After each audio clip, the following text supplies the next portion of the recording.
បំណងរបស់ខ្ញុំ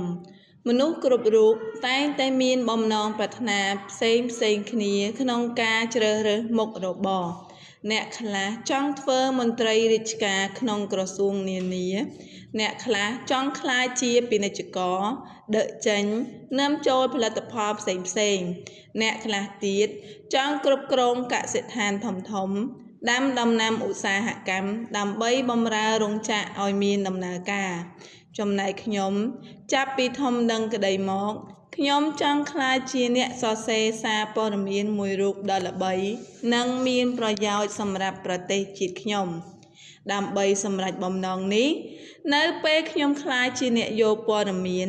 ខ្ញុំនឹងត្រាច់ចោលគ្រប់ច្រកល្ហកធ្វើដំណើរគ្រប់តំបន់ទោះបីជួបការលំបាកឬប្រឈមនឹងគ្រោះថ្នាក់ក៏ដោយខ្ញុំនឹងឈ្មោះឈ្មោលតាមគ្រប់មធ្យោបាយដើម្បីពិនិត្យសង្កេតហេតុការណ៍ដល់ទីកន្លែងកើតហេតុដើម្បីយកព័ត៌មានមកចុះផ្សាយក្នុងទំព័រសារព័ត៌មានជូនមហាជនប្រជាជនឲ្យទាន់ពេលវេលា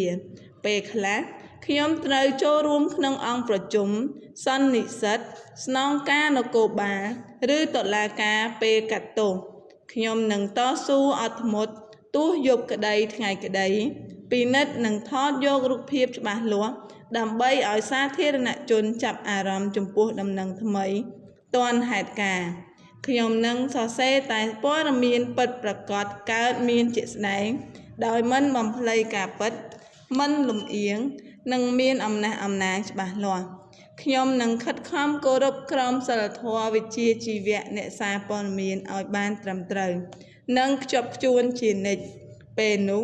ខ្ញុំសង្ឃឹមថាខ្ញុំនឹងក្លាយជាអ្នកសារព័ត៌មានដែលមានឈ្មោះល្បីម្នាក់និងជាទីពេញនិយមរបស់អ្នកអាន